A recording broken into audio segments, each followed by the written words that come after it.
Hello everyone, कैसे हैं आप सभी। मैं रोहित कुमार आप सबों को तहे दिल से स्वागत करता हूं अपना यूट्यूब चैनल ड्रीम कॉम्पिटिटिव पे। आज हम सब जो मध्यकालीन का क्लास देखेंगे और आप सब पिछले वीडियो हुमायूं तक देख लिए थे, तो आज हम सब जो हैं जो शेरशाह सूरी सूर्यवंश के संस्थापक या द्वितीय अफगान इन्हें कहा जाता है, इनके बारे में देखेंगे। और अकबर एक ही वीडियो, अकबर का भी पूरा फेज आज एक ही वीडियो में हम सब कवर करने वाले हैं। तो आप सबों से छोटा सा रिक्वेस्ट है कि जो लोग नए हैं वो चैनल को सब्सक्राइब कर लें और अपने मित्रों के पास तेजी में शेयर कर दें, क्योंकि आज क्लास बहुत ही खतरनाक हम सब करने वाले हैं। ठीक है ना बाबू, चलते हैं तो स्टार्ट करते हैं। तो आपको पिछले क्लास में आप सब पिछले क्लास में देखे थे जो चौसा का युद्ध हुआ था, और चौसा के युद्ध के बाद चौसा के युद्ध में क्या किया था, शेरशाह सूरी ने हुमायूं को हरा दिया था। और हराने के बाद फिर से बिलग्राम के युद्ध होता है। उसमें शेरशाह सूरी मतलब जो मुगल साम्राज्य होते हैं वह 15 वर्षों के लिए दिल्ली छोड़कर भाग गए। अब वह 15 वर्षों तक आखिर राज कौन करेगा, उसकी क्लास हम आज शुरू करेंगे। तो आप सबसे छोटा सा रिक्वेस्ट है कि फिर से बोल रहे हैं, जो लोग नए हैं वो चैनल को सब्सक्राइब कर लें।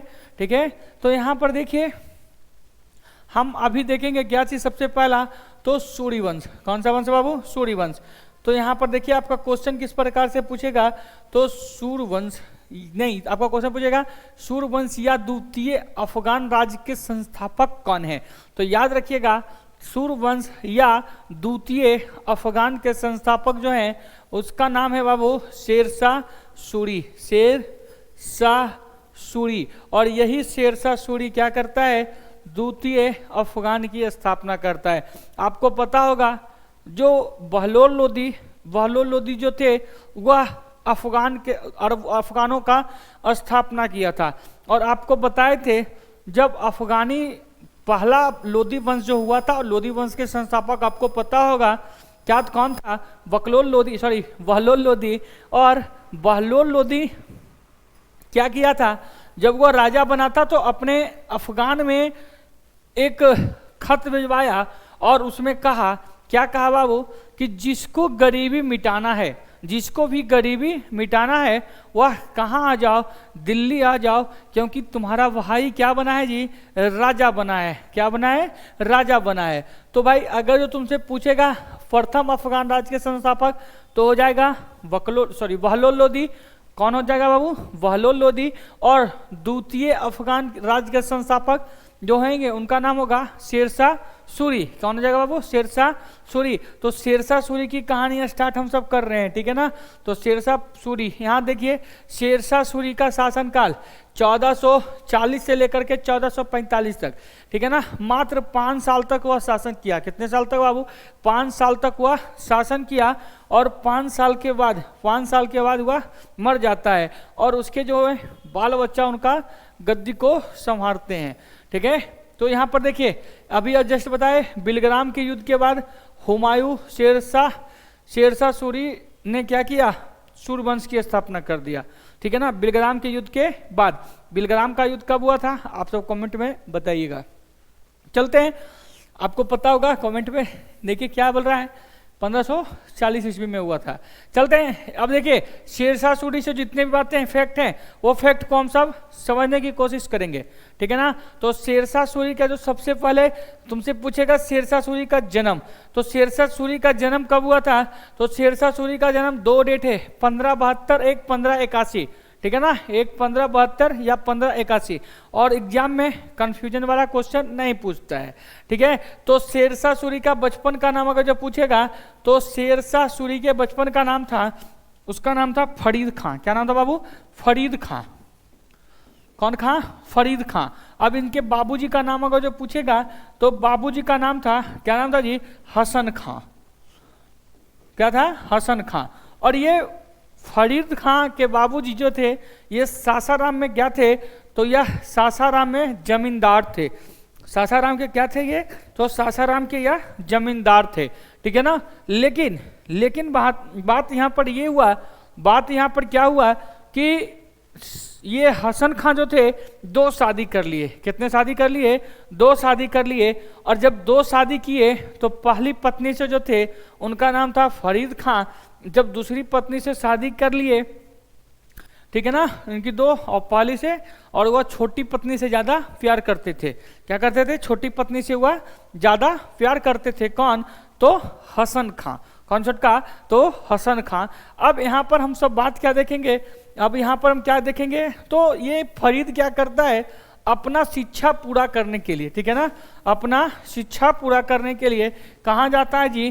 तो जैनपुर। और फरीद अपनी शिक्षा पूरा कहाँ करता है? तो जैनपुर में पूरा करता है। अब एक बात और याद रखिए, जब यह अपनी पूरी पढ़ाई करके जब वह कहाँ सासाराम पहुंचा, तो सासाराम में देखा कि मेरे पिताजी, मेरी पत्नी, दूसरी माँ है, उनके सामने मेरा इज्जत नहीं है, ठीक है ना। और ये पढ़े लोग थे, पढ़े हुए व्यक्ति थे। कौन? फरीद। तो फरीद क्या करता है? चल जाता है बाबू कहाँ? बिहार बंगाल। कहाँ चल जाता है जी? बिहार बंगाल।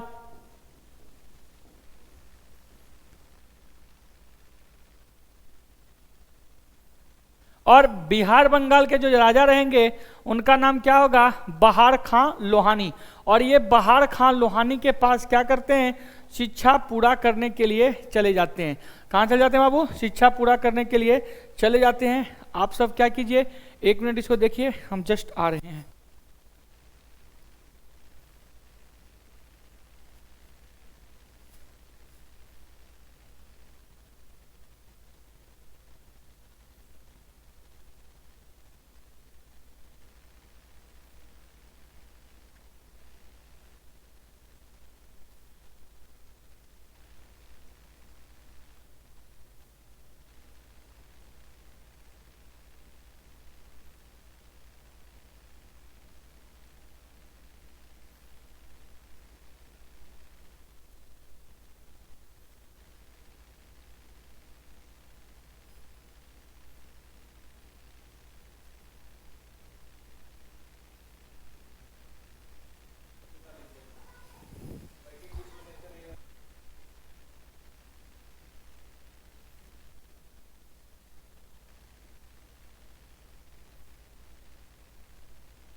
ठीक है बाबू, चलते हैं, देखते हैं। सॉरी, थोड़ा सा एक कॉल आ गया था, ठीक है ना। चलते हैं, देखिए अब यहाँ पर क्या हुए, ठीक है। अब यहाँ पर क्या है, तो फरीद खां अपनी शिक्षा पूरा प्राप्त कहाँ करता है? जैनपुर में पूरा प्राप्त करता है। उसके बाद अभी जस्ट आपको हम बताए कि जब वो अपनी पूरी शिक्षा करके जैनपुर से पूरी शिक्षा हो गया उसका, उसके बाद वो कहाँ आया? सासाराम आया। और सासाराम में क्या देखा कि मेरे पिताजी जो हैं दूसरी माँ से साथ ज़्यादा प्यार प्रेम करते हैं, और मतलब उनके सामने मेरे को कोई इज्जत नहीं है। उसका जो भाई था उसके सामने उसको इज्जत नहीं मिल रहा था। तो वो सासाराम से क्या करता है? बिहार बंगाल जो वहाँ के राजा है, बिहार बंगाल के जो राजा हैं बाबू याद रखिएगा, बहार खां लोहानी। क्या जी? बहार खां लोहानी। और बहार खां लोहानी से क्या हो गया? वहाँ पे जाकर बहार खां लोहानी के अंदर में काम करना शुरू कर दिया। ठीक है बाबू। अब देखिए क्या होता है, जब फरीद वहाँ जाता है काम करने के लिए बहार खां लोहानी के पास, और बहार खां लोहानी और फरीद जब एक ही साथ दोनों शिकार करने के लिए जंगल गए, तो वहाँ पर क्या हुआ? बहार खां लोहानी पे एक वाघ अटैक कर दिया। तो ये फरीद क्या करता है? अपना तलवार निकालता है और उस वाघ को 2 भाग में बांट देता है। क्या करता है बाबू? वाघ को 2 भाग में बांट देता है। तब ये बहार खां लोहानी उसको किस नाम से नाम देता है? बहार खां लोहानी जो है फरीद को शेर खां कहा कि भाई देखो तुम क्या किए, शेर को ही खा गए हो, इसीलिए आज से तुम्हारा नाम क्या हो गया? शेर खां हो गया। ठीक है ना। चलते हैं, तुमसे पूछेगा कि फरीद को शेर खां की उपाधि कौन दिया? तो बहार खां लोहानी। कौन दिया बाबू? बहार खां लोहानी ने दिया। चलते हैं अगले पॉइंट की ओर। ठीक है, ये क्या कर रहा है? 1547, ठीक है, यहाँ पर 1447 से लेकर के 1518 तक पिता क्या है जी जागीर संभाला। उसके बाद दक्षिण के सूबेदार बहार खां लोहानी के पास नौकरी करने के लिए चला गया। ये बातें हम पहले बता दिए। चलते हैं अब क्या कहता है उसको देखते हैं। यहाँ पर क्या कह रहा है जी, थोड़ा बात को समझिए। यहाँ देखिए तभी शेर खां का लाकर, ठीक है ना, या अब देखिए बात क्या हुआ। जब उस दोनों के बीच फरीद खां और बहार खां लोहानी दोनों के बीच जब अच्छा दोस्ती बन रहा था, तो वहाँ के जो लोग हैं, आसपास के लोग हैं, तुम अक्सर देखता होगा जब दो दोस्त सही से रहेंगे ना तो तीसरा को जलन होता है, ठीक है। और यहाँ पर क्या हुआ, जब बहार खां लोहानी और ये फरीद मतलब शेर खां जब दोनों अच्छे दोस्त बन रहे थे, तो बीच में सभी को दिक्कतें होने लगी।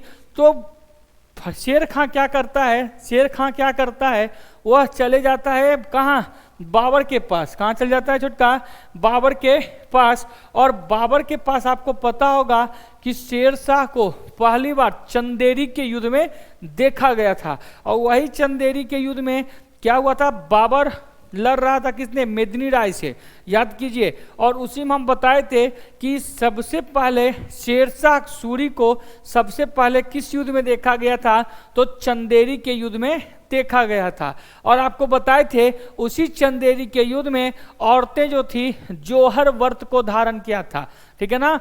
आप सब याद कीजिए कि हम ऐसा बात बताए थे, ठीक है। तो चलते हैं अभी यहाँ पर जो है उसको समझते हैं, ठीक है ना। तो अगला पॉइंट क्या कह रहा है, हाँ उसी में एक बात और कहा था, उसी में शेरशाह सूरी चंदेरी के युद्ध में एक बात और कहा था। क्या कहा था उसको सुनिए।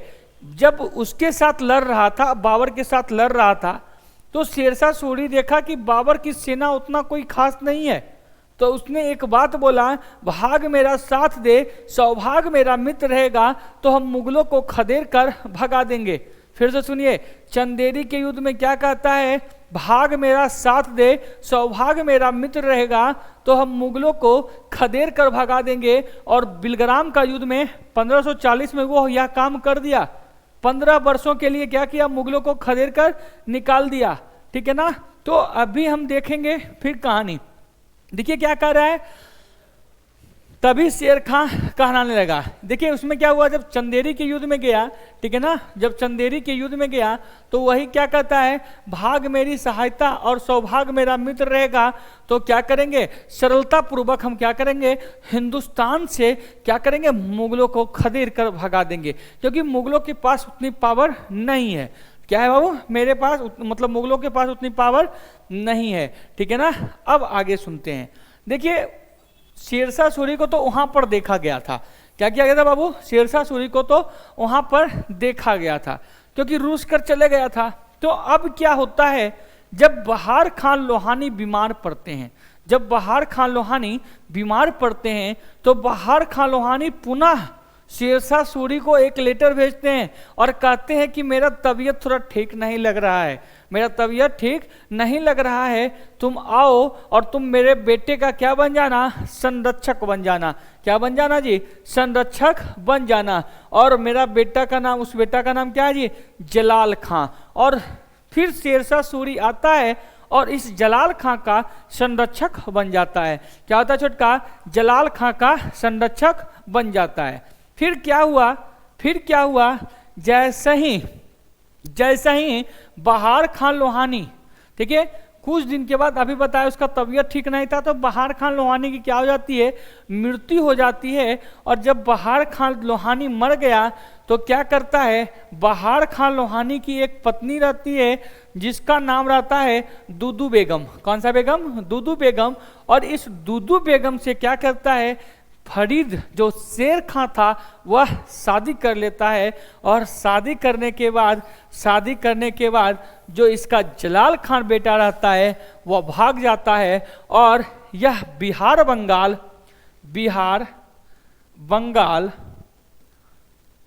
बंगाल किसे प्राप्त हो जाता है, बिहार या बंगाल किसे प्राप्त हो जाता है, तो शेरशाह सूरी को। देखिए अब बात नहीं समझे तो एक बार फिर से हम रिवीजन कर रहे बातें को, आप लोग ध्यानपूर्वक सुनिएगा।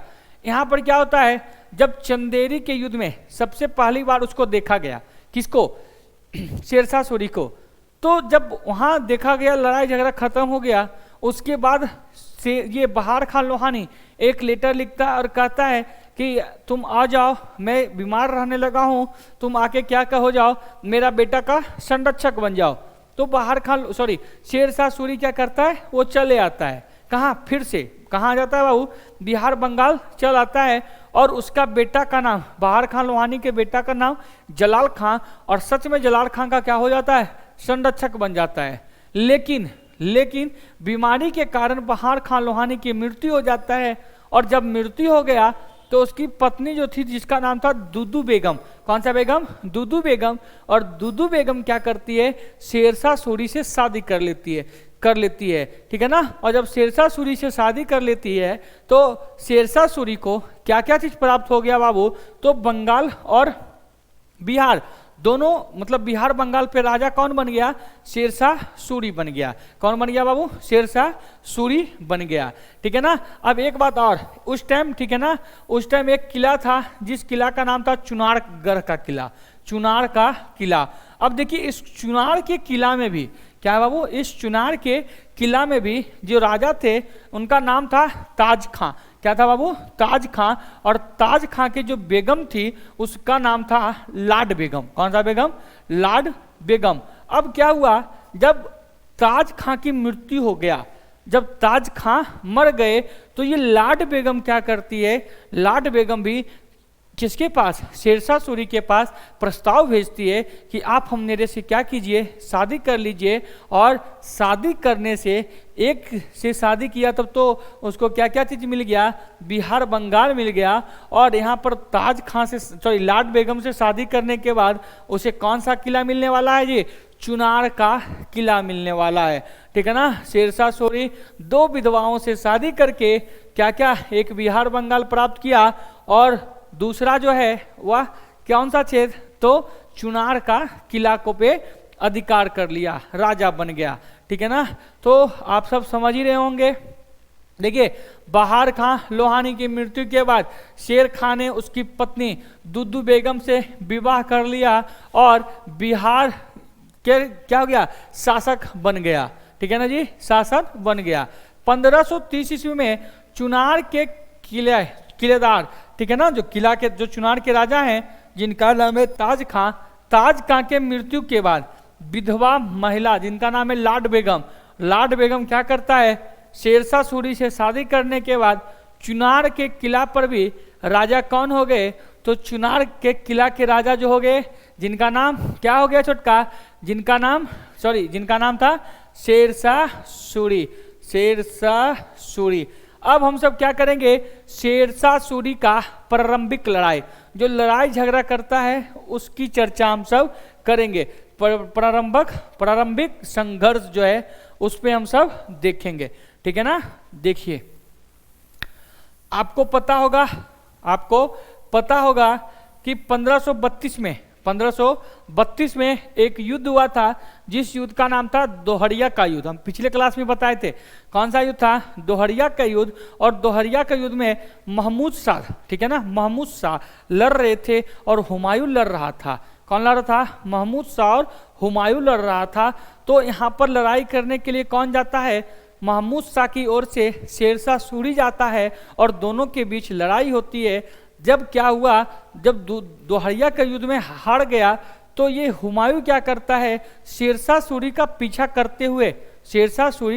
करते हुए चुनार के किला को घेर लेता है। और जैसे ही चुनार के किला को घेर लिया तो शेरशाह सूरी एकदम क्या हुआ? हुमायूं के सामने एकदम नतमस्तक हो गया और कहा कि महाराज हम तो आपके सेवक हैं, एक सेवक महाराज से कैसे लड़ सकता है? आप हमें क्या कीजिए, क्षमा कीजिए, हम आपके कौन हैं? सेवक हैं। बहुत ज़्यादा चतुर था। कौन बाबू? तो शेरशाह सूरी। हुमायूं से क्या किया? एकदम बोला भाई क्या महाराज हमसे क्षमा हुआ, आप हमें क्या करें? क्षमा करें। कोई महाराजा से सेवक कोई लड़ता नहीं है। आप ऐसा कीजिए, आप मेरा एक बेटा है जिस बेटा का नाम है कुतुब खां, कुतुब खां को क्या कीजिए, आज से इसको ले जाइए और बिना पेंशन को इसको काम पर रखिए। बेटा का नाम क्या है जी? कुतुब खां, ठीक है ना। अब हुमायूं जो था, आपको पता है हुमायूं जो है एक नंबर का क्या रहता है जी, तो नशेड़ी आदमी रहता है। उसको भी लगा चलो भाई इतना कर रहा है, छोड़ दिया, और छोड़ने के बाद वह चला गया, ठीक है ना। अब देखिए 1539, आपको बताए थे पिछले क्लास में कि जब वह दक्षिण भारत पे आक्रमण करने के लिए हुमायूं जा रहा था, तो आपको पता होगा बिहार और यूपी के बीच में एक नदी है जिस नदी का नाम है चौसा का नदी। अब क्या हुआ, जब बिहार आने के लिए उसे क्या होगा, चौसा नदी पार करना होगा। तो हुमायूं क्या किया, जब बिहार की ओर आ रहा था लड़ाई करने के लिए, तो आते टाइम तो शेरशाह सूरी एकदम खूब स्वागत किया। क्या किया, बहुत ज़्यादा स्वागत सत्कार किया, एकदम नाच उच का भी व्यवस्था रखा। हुमायूं बहुत ज़्यादा खुश था किससे, शेरशाह सूरी से। और जब यह बिहार बंगाल पहुँचे तो क्या हो गया, बरसात का मौसम आ गया, जिसमें शेरशाह सूरी क्या करता है, शेरशाह सूरी खूब स्वागत करके भेज दिया। और जब बिहार बंगाल हुमायूं पहुंचे तो क्या हुआ, बरसात आ गया, जिसमें लड़ाइयाँ रोक दिया। और हुमायूं अपने कुछ सेना के साथ जा ही रहे थे कि इधर से कुतुब खां अपने पिता शेरशाह सूरी को खबर भेजा कि हुमायूं जा रहा है, उसको थोड़ा आप क्या कीजिए, सरिया दीजिए। और जब इधर से लौट रहा था, जाने टाइम में तो खूब स्वागत किया, लेकिन आने टाइम जब वो लौट कर दिल्ली जाता कि इधर से शेरशाह सूरी क्या किया जी, उसको घेर लिया। और घेरने के बाद यह हुमायूं जो था किसी प्रकार से चौसा नदी में कूदकर, कहाँ छुटका, चौसा नदी में कूदकर अपनी जान बचाई। क्या किया, अपनी जान बचाया। तो यहाँ पर 1539 में कौन सा हो गया, चौसा का युद्ध, शेरशाह सूरी और हुमायूं, ठीक है, जिसमें हुमायूं क्या हो गया, परास्त हो गया। और इसमें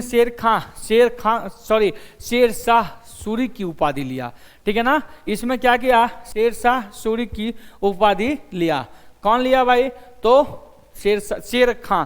पहले फरीद था, फरीद से आया शेर खां, उसके बाद शेरशाह सूरी, ठीक है ना। अब यहाँ पर देखिए फिर से हुमायूं क्या करता है, अपनी कुछ फौज को बनाता है और उससे लड़ने के लिए आता है, जिसे हम सब 1540 में, ठीक है ना, 1540 में एक युद्ध हुआ, जिस युद्ध का नाम है बिलग्राम का युद्ध। और बिलग्राम के युद्ध में हुमायूं पूरी तरह से पराजित हो जाता है। और यहाँ पर क्या होता है, दिल्ली में द्वितीय सूर्यवंश की स्थापना होता है। तो द्वितीय सूर्यवंश की स्थापना अगर जो पूछेगा तो उसका क्या नाम हो जाएगा, शेरशाह सूरी। क्या हो जाएगा छोटका, शेरशाह सूरी, ठीक है ना। अब देखिए 1541 ईस्वी में बंगाल का विद्रोह दबा दिया गया, ठीक है ना। चलिए सो बात की बात है।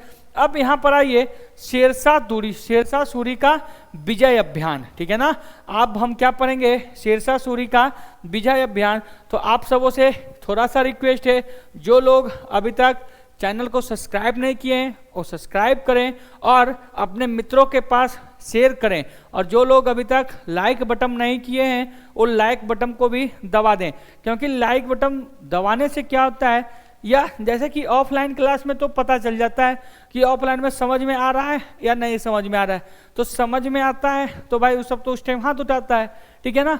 तो आप सबका क्या काम बनता है कि लाइक बटन को दबाइए, और लाइक बटन से यह पता चलता है कि मतलब जो हम पढ़ा रहे हैं आप सबको पूरी अच्छी तरह से समझ में आ रहा है। अगर जो नहीं समझ में आ रहा है तो आप सबों से छोटा सा रिक्वेस्ट है, क्या रिक्वेस्ट है कि आप जब क्लास खत्म हो जाएगा तो कमेंट सेक्शन में आप हमसे क्वेश्चन कर सकते हैं, और हम जरूर आपको वादा करते हैं कि इसका जवाब भी आपको हम अच्छी तरह से देंगे, ठीक है ना। तो अभी अब हम क्या स्टार्ट कर रहे हैं, शेरशाह सूरी का विजय अभियान, ठीक है ना। और यहाँ से आप सब एकदम पूरा ध्यान से सुनिए, और आप सबों से फिर एक छोटा सा रिक्वेस्ट है। क्या रिक्वेस्ट है कि छोटा सा ये रिक्वेस्ट है कि पढ़ने टाइम कमेंट सेक्शन पे कम ध्यान दें तो वह ज़्यादा फायदा होगा, ठीक है ना। तो हम सब क्या देखेंगे अब सभी, तो हम सब क्या देखने वाले हैं, शेरशाह सूरी का विजय अभियान, ठीक है। तो यहाँ पर देखिए क्या हो रहा है, तो शेरशाह सूरी, ठीक है, सबसे पहला आक्रमण 1443 ईस्वी में रायसेन के राजा पूरनमल, ठीक है ना। रायसेन के राजा कौन है जी, पूरनमल है। तो भाई यहाँ पर लड़ाई हुआ किससे किससे, तो शेरशाह सूरी का पहला आक्रमण, ठीक है। शेरशाह सूरी जो है पहला विजय आक्रमण मतलब कहाँ किया, तो 1543 ईस्वी में, 1543 ईस्वी में कहाँ किया छोटका, 1543 ईस्वी में किया। कब किया, 1543 ईस्वी में। और 1543 में कहाँ किया, तो रायसीन पे, रायसीन पे। और रायसीन के राजा का जो पूछेगा तो उनका नाम होगा पूरनमल। क्या है जी, पूरनमल। अब यहाँ पर क्या हुआ, 1543 में युद्ध हुआ, जहाँ पर पूरनमल के मात्र कितने सेना, मात्र याद रखिएगा कितना सेना, 25,000 सेना, और 25,000 सेना, और जहाँ शेरशाह सूरी का लगभग 1 लाख सेना था। कितना सेना था बाबू, 1 लाख सेना था, जिसमें क्या हुआ, ये 25,000 सेना 1 लाख सेना पर क्या हो गया, भारी हो गया। क्या हो गया, 1 लाख सेना पे भारी हो गया, और दोनों के बीच एकदम युद्ध हुआ। और जब युद्ध हुआ तो किसी मतलब जीत किसका हो गया, पूरनमल का जीत हो गया। और जैसे ही पूरनमल का जीत हो गया तो शेरशाह सूरी का दिमाग खनक गया कि भाई आखिर ऐसा क्या बात है कि मेरी 1 लाख सेना को यह क्या किया, 25,000 सेना ने हरा दिया। तो क्या हुआ, शेरशाह सूरी दिमाग से काम लिया और कहता है कि हम कुरान की कसम खाते हैं। आपको पता होगा इस्लाम धर्म का सबसे पवित्र पुस्तक कुरान, और वह कहता है कि हम कुरान की कसम खाकर कहते हैं, क्या कहते हैं कि हम जो हैं इसके साथ, किसके साथ, पूरनमल के साथ दोस्ती की हाथ बढ़ाते हैं। क्या करते हैं, पूरनमल के साथ दोस्ती की हाथ बढ़ाते हैं। हमको इसी के जैसा, हमको जो है पूरनमल के ही जैसा हमको बहादुर दोस्तों की आवश्यकता है, ठीक है ना। हम उससे क्या करते हैं, दोस्ती की हाथ बढ़ाते हैं। और इतना कहकर वह लेटर भेजा किसके पास, पूरनमल के पास। क्या लेटर भेजा, उसमें लिखा हुआ था जी, मैं शेरशाह सूरी कुरान की कसम खाकर कहता हूं कि हम जो हैं तुम जैसे बहादुर का दोस्त बनना चाहते हैं। तो जब ऐसा बात कौन सुने, पूरनमल देखे, तो पूरनमल क्या करते हैं, वो डायरेक्ट मिलने के लिए चले गए किनके दरबार में, शेरशाह सूरी के दरबार में। और जब शेरशाह सूरी के दरबार में पहुंचा कौन, पूरनमल, तो क्या करता है, जब दोस्ती के लिए गला मिले, और जब गला मिला ना तो शेरशाह सूरी क्या करता है, पीछे से खंजर निकालता है और पीठ में मारते हुए कहता है कि तुम जैसे बहादुरों को इसी प्रकार से मारना चाहिए। कौन कहता है जी, शेरशाह सूरी। देखिए पहले तो कसम दे दिया कि भाई हम कुरान की, अल्लाह की कसम खाकर कहते हैं कि हम जो हैं तुमसे दोस्ती की हाथ बढ़ाना चाहते हैं। लेकिन क्या किया, वहां जैसे ही गया तो वह पीछे से पूरनमल की हत्या कर देता है और कान में कहता है कि तुम जैसे बहादुर को इसी प्रकार से मारना चाहिए, तुम जैसे बहादुर को इसी प्रकार से मारना चाहिए। आपको पता ही थे एक बेटा था, इसका एक बेटा था जिसका नाम था कुतुब खां। याद कीजिए जब दोहरिया का युद्ध हुआ था और जब चुनार का किला घेरा था तो मुगलों की सेवा करने के लिए यही कुतुब खां को भेजा। और जब कुतुब खां ऐसा देखा कि मेरे पिता अल्लाह की कसम खाया, कुरान का कसम खाया, जब वह मतलब झूठ बोल रहा है, गद्दारी किया, तो यह बेचारा क्या करता है, आत्महत्या कर लेता है। कहता है कि बहुत ही खराब मेरा बाप है। क्या कर लिया जी, आत्महत्या कर लेता है। तो चलते हैं आगे देखते हैं। तो सबसे पहला हम सब क्या देखें, 1543 ईस्वी में, 1543 ईस्वी में कौन सा युद्ध, तो 1543 में कहाँ, तो रायसेन पे। रायसेन के राजा कौन है, तो रायसेन के राजा कौन है जी, रायसेन के राजा पूरनमल। और पूरनमल को क्या करता है, धोखे से हत्या कर देता है। क्या करता है छोटका, धोखे से मार देता है। किसको, पूरनमल को। चलते हैं आगे सुनते हैं। देखिए यहाँ पर लिखा हुआ है, इसी घटना के बाद शेरशाह सूरी का पुत्र कुतुब खां क्या करता है, आत्महत्या कर लेता है। क्या कर लेता है छोटका, आत्महत्या कर लेता है। दूसरा 1543 ईस्वी में, 43 में तो हम सब देख लिए रायसीन पे। और 1544 ईस्वी में यह कहाँ, मालवा। और मालवा के शासक कौन है जी, मालदेव हैं, ठीक है ना। मालवा के शासक क्या हैं, मालदेव। अब यहाँ पर भी क्या होता है, लड़ाइयाँ होती है 1544 ईस्वी में। और यहाँ पर भी क्या होता है, किसी प्रकार से शेरशाह सूरी जीतता है। और इसी में यह एक बात बोलता है शेरशाह सूरी, क्या बोलता है उसको सुनिए, मुट्ठी भर बाजरे के लिए, ठीक है ना, मुट्ठी भर बाजरे के लिए दिल्ली का शासक अपना साम्राज्य खो रहा है। जैसे आपको बताइए 1543 ईस्वी में जो युद्ध हुआ था 1543 में रायसीन पे, और रायसीन के राजा पूरनमल, और पूरनमल बहुत ज्यादा उसको तोड़ दिए थे हराकर। और यहाँ पर भी क्या हुआ, पूरनमल के यहाँ मालवा के राजा मालदेव ने भी क्या करते हैं, किसी प्रकार से शेरशाह सूरी जीता।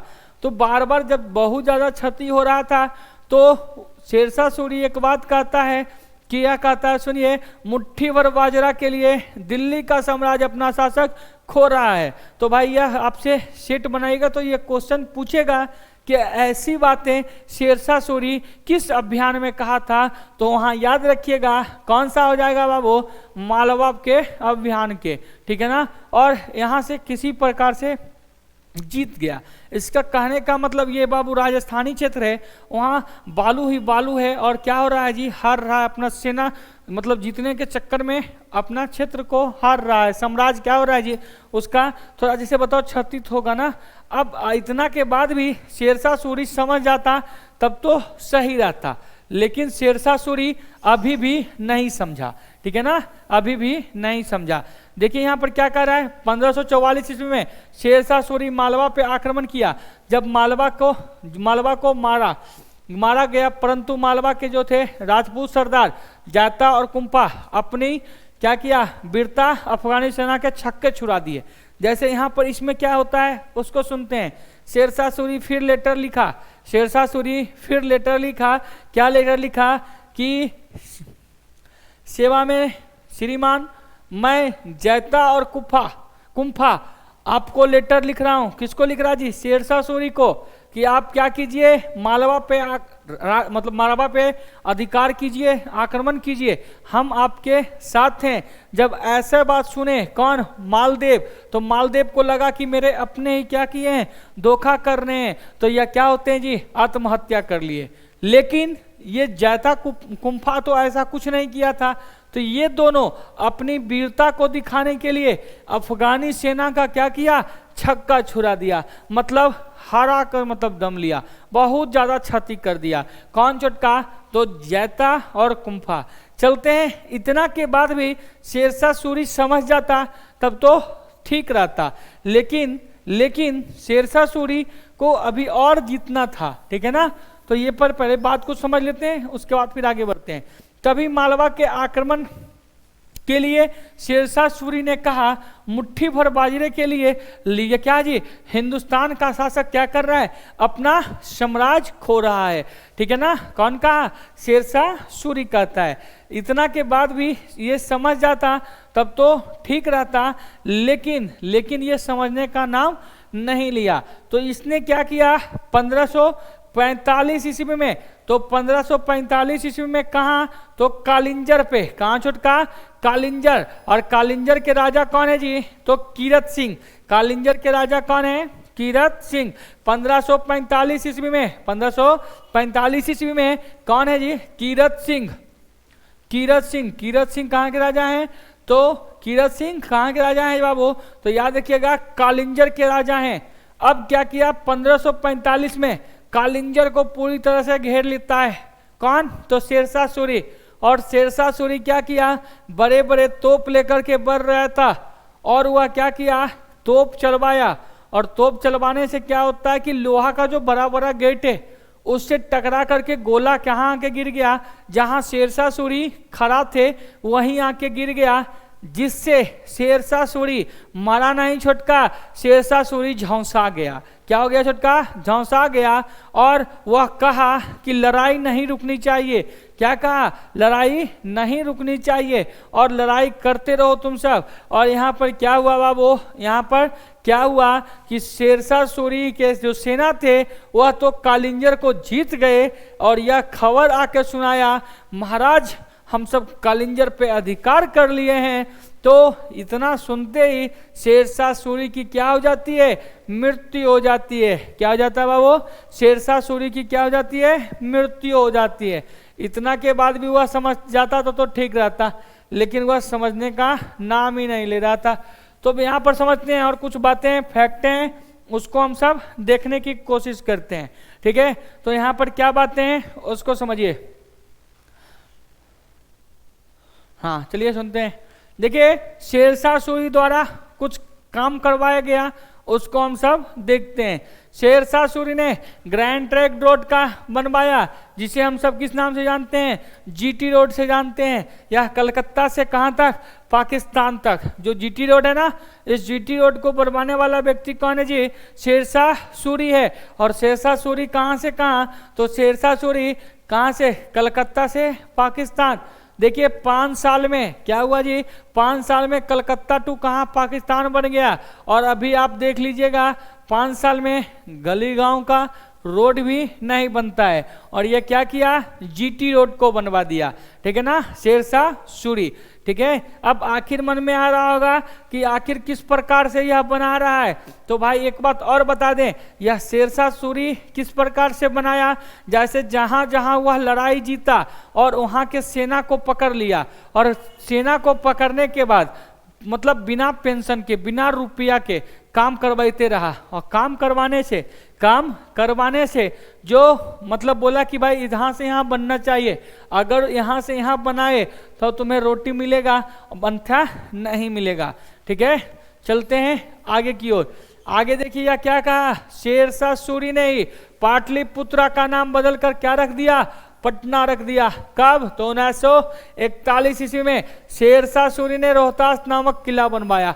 रोहतासगढ़ में उसने एक किला बनवाया जिस किला का नाम है रोहतासगढ़ किला। ठीक है ना, रोहतासगढ़ किला।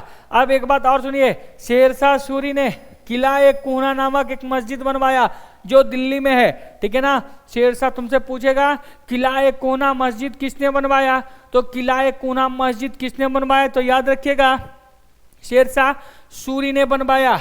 आगे सुनिए, यहाँ पर देखिए क्या बोल रहा है। आपको एक बात याद होगा, सिकंदर लोदी, ठीक है ना, जब सिकंदर लोदी गद्दी पे बैठा था तो आपको पता होगा सिकंदर एक गज, ठीक है ना, गज ए सिकंदरी। आप सब देखते होंगे गांव में अभी भी भूमि मापने के लिए गज का प्रयोग किया जाता है। ठीक है ना, तो गज ए सिकंदरी किसने चलाया था, तो सिकंदर लोदी चलाया था। लेकिन महंगाई के जमाना में अब लोग सब क्या कहते हैं, सिर्फ गज कहते हैं, गज ए सिकंदरी मत कहते हैं, क्योंकि इतना बड़ा महंगाई जमाना, गज ए सिकंदरी कौन बोलेगा।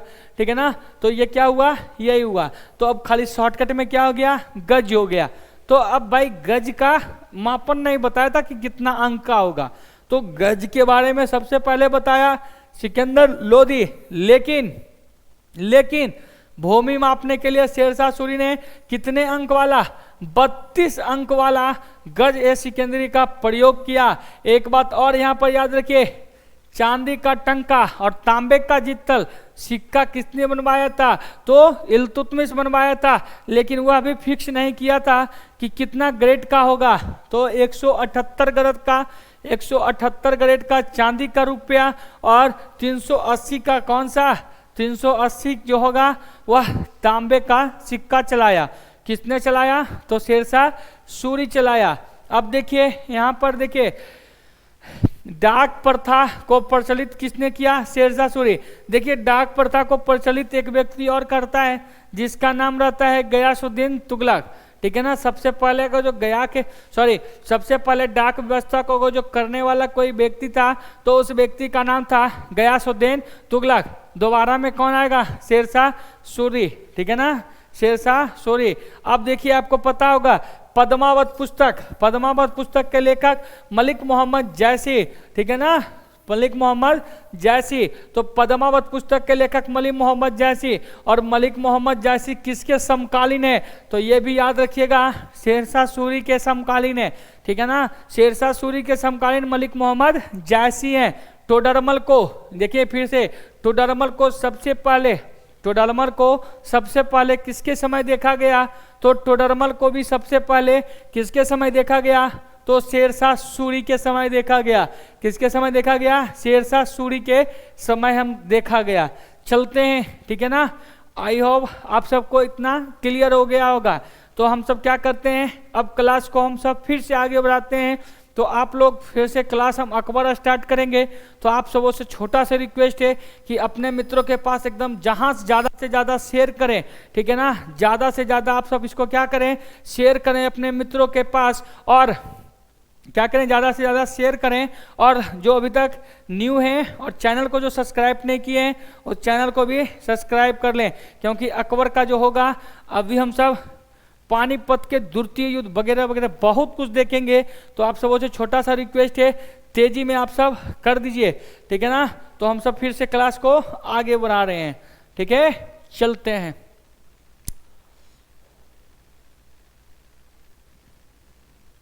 चलिए, ये आ गया जलालुद्दीन मोहम्मद अकबर, ठीक है। तो आप सब चैनल को सब्सक्राइब कर ही लिए होंगे, और जो नए होंगे जिनका हो गया तो कोई बात नहीं, बस छोटा सा रिक्वेस्ट है अपने मित्रों के पास शेयर कर दें, क्योंकि आज हम अकबर ख़त्म करके ही क्लास को रोकेंगे, ठीक है ना। और आप लोग लास्ट तक बने रहिएगा, ठीक है। तो अब यहाँ पर देखिए, तीसरा सबसे पहला जो था हम बाबर देख लिए, बाबर के बाद हुमायूं देख लिए, और तीसरा जो है वह कौन आएगा, अकबर। और अकबर की कहानी हम सब अभी देखेंगे, ठीक है, अकबर की कहानी हम सब अभी देखेंगे, ठीक है।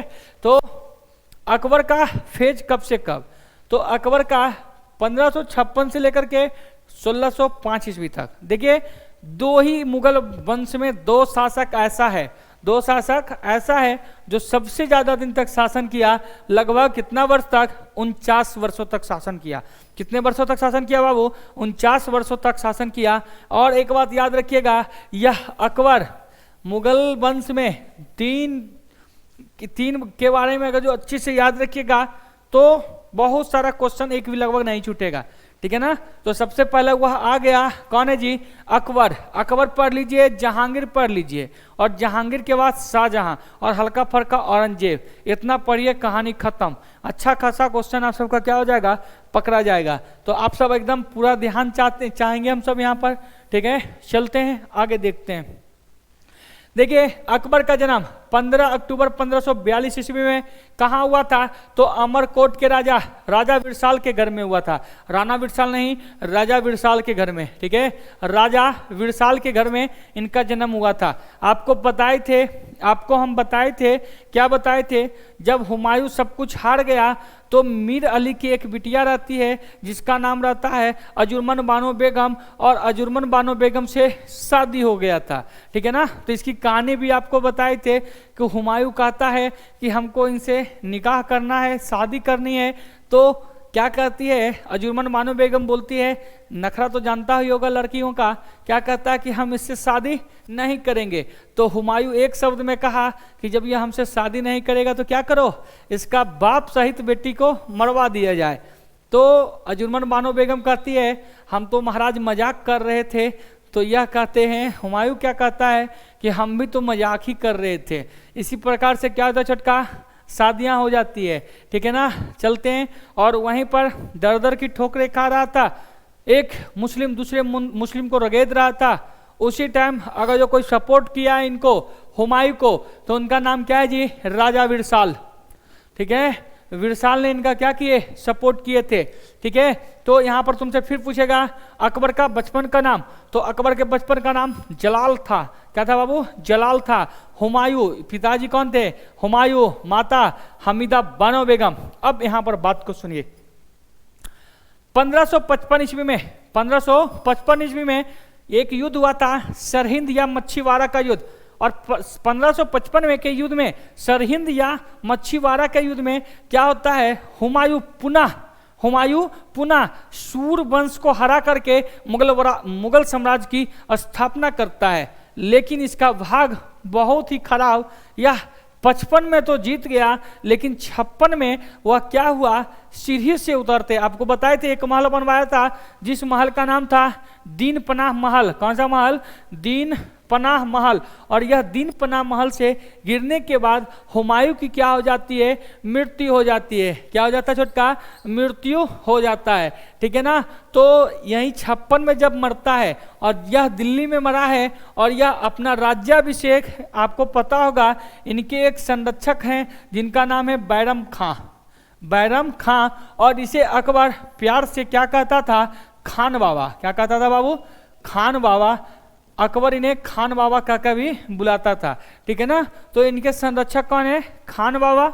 अब देखिए यहाँ पर क्या होता है, जैसे ही 1556 ईस्वी में हुमायूं दीन पनाह महल से नीचे गिरता है और इनकी मृत्यु हो जाती है, उसी टाइम, कौन टाइम बाबू, उसी टाइम क्या होता है, ये बैरम खां अकबर के साथ कहाँ है जी, पंजाब के कलानौज में। कहाँ है, पंजाब के कलानौज में, कलानौज में। और पंजाब के कलानौज में ईंटा का सिंहासन, ठीक है ना जी, ईंटा का सिंहासन बनाकर क्या किया, राज्याभिषेक कर दिया। जैसे ही हुमायूं मरा, जैसे ही हुमायूं मरे, उसके बाद पंजाब के कलानौज में, पंजाब के कलानौज में यह अकबर क्या करता है, सॉरी बैरम खां क्या करता है, अकबर का राज्याभिषेक कर देता है। और उस टाइम अकबर मात्र कितने वर्ष के हैं, तो उस टाइम अकबर 14 वर्ष के में। आपको याद होगा बाबर जो था वह कितने वर्ष के था, तो बाबर मात्र 12 वर्ष के था। कितना था, 12 वर्ष के था। तो याद रखिएगा राज्याभिषेक, तो राज्याभिषेक 14 फरवरी 1556 को पंजाब में के कलानौज में नामक स्थान पर क्या हुआ, राज्याभिषेक हुआ। आप सबको पता होगा 14 फरवरी को 2 चीज मनाया जाता है, एक ब्लैक डे, ठीक है, और एक वैलेंटाइन डे। तो उसी समय 14 वर्ष के थे। चलते हैं, अकबर बादशाह गाजी की उपाधि लिया करता था। इसके प्रधानमंत्री वही बताए बैरम खां, खान बाबा का के बुलाता था। अब देखिए यहाँ से बातें कुछ और समझिए, ठीक है ना। यहां से हम आपको कुछ और आपको समझाना चाहते हैं। देखिए 1 सेकेंड,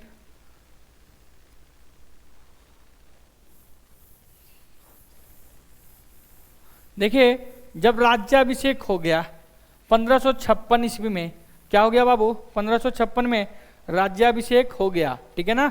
1556 में राज्याभिषेक हो गया पंजाब के कलानौज में, पंजाब के कलानौज में। लेकिन लोधी वंश, ठीक है ना, द्वितीय जो सूरवंश था, कौन था बाबू, सूरवंश। सूरवंश के इधर लिखते हैं इसको, ये ज्यादा बेस्ट रहेगा, ठीक है, सूरवंश। हाँ, सूरवंश क्या करता है, सूरवंश के जो शासक हैं उनका नाम है आदिल शाह, आदिल शाह। और आदिल शाह सूरवंश के भी वंशज बचे हुए हैं। और इधर का राजा कौन है, इधर का जो राजा है उनका नाम है अकबर, अकबर। और अकबर के जो प्रधानमंत्री जो हैं या संरक्षक हैं उनका नाम है बैरम खां, बैरम खां।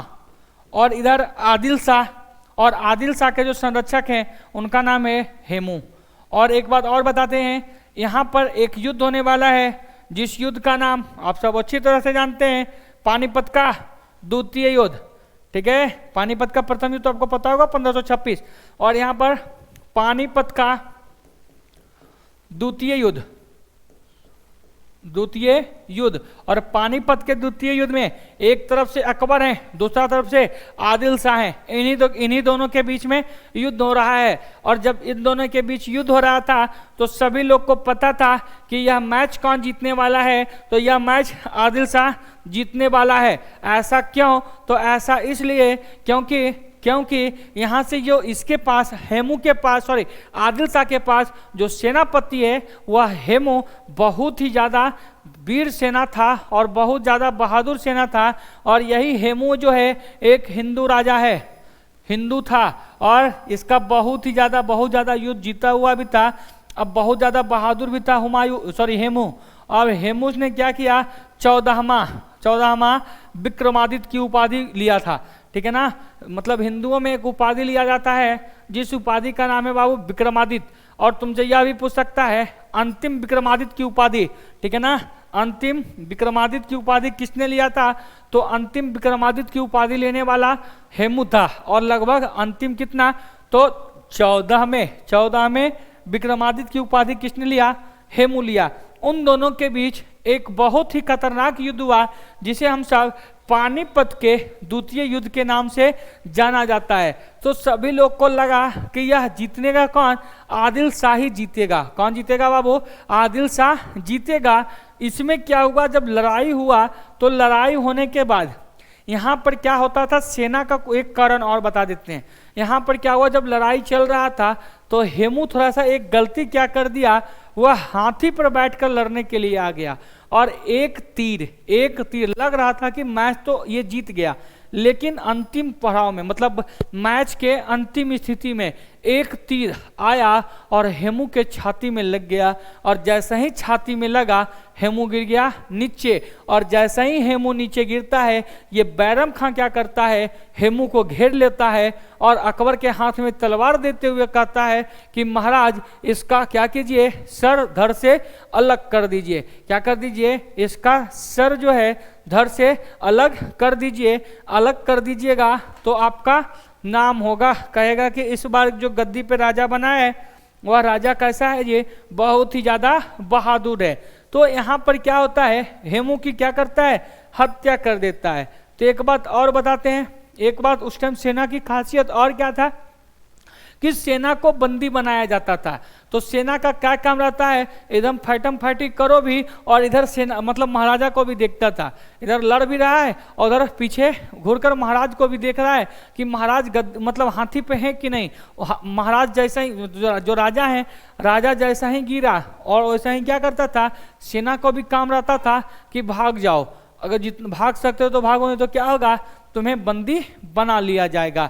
इस प्रकार से पानीपत के द्वितीय युद्ध में जीत किसका हो गया, अकबर की हो गई। जीत किसका हो गया बाबू, अकबर का हो गया।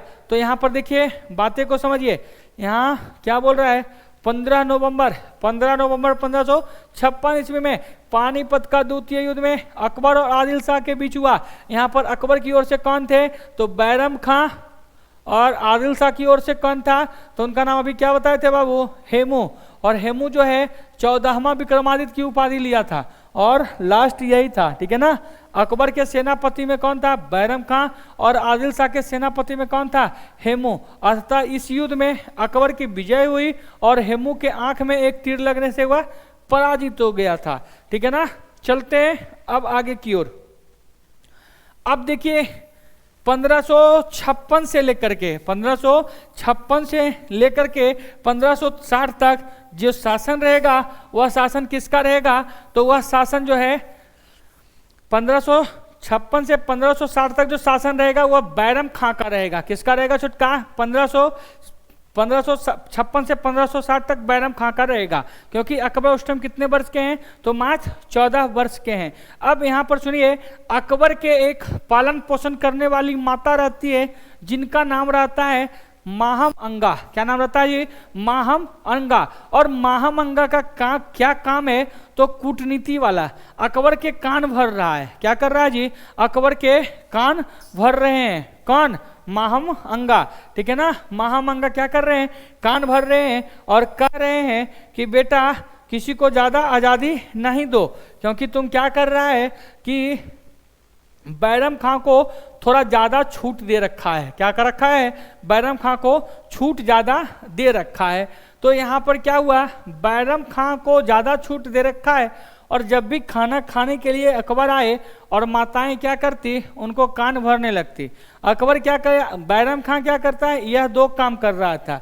जो पहले अकबर जो थे उनका नाम था सिया, और ये कौन थे, बैरम खान जो था उसका नाम था सुन्नी। और आपको पता होगा एक युद्ध हुआ था 680 ईस्वी में, जिस युद्ध का नाम है करबला का युद्ध, और उसी में क्या हुआ था, शिया और सुन्नी दो लड़ाई हुआ था। शिया और सुन्नी क्या हुए थे, दो लड़ाई किए थे और दो भाग में बंट गए थे। तो यहाँ बैरम खान क्या कर रहा है जी, शिया वाले को घसका कर सभी पोस्ट पर किसको बैठा रहा है, सुन्नी को बैठा रहा है, जिसमें अकबर भी सही लगा कि कहीं गड़बड़ ना हो जाए। तो अकबर कहता है कि खान बाबा हम थोड़ा घूर फिर के आते हैं, क्योंकि सब लोग आगरा में रह रहा था। तो यह घूमने फिरने के बहाना से वह कहाँ निकल गया, दिल्ली निकल गया। और जैसा ही दिल्ली जाता है, और दिल्ली जाते ही दो बातें अनाउंसमेंट कर दिया। पहला कहा कि वजीर के पद से खान बाबा को घसकाया जा रहा है, और जिनको भी अब मेरे साथ रहना है वो कहाँ आके मिले, दिल्ली में आकर मिले। कहाँ मिले बाबू, दिल्ली में आकर मिले।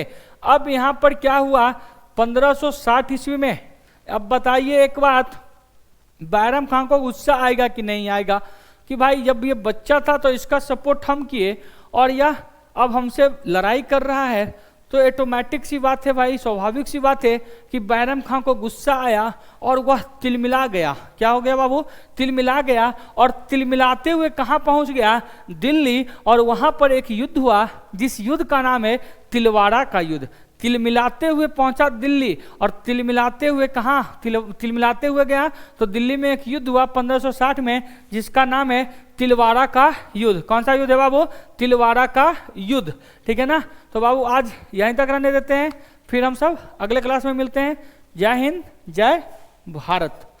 आप सबको क्लास अच्छा लगा होगा, ठीक है ना, चलते हैं।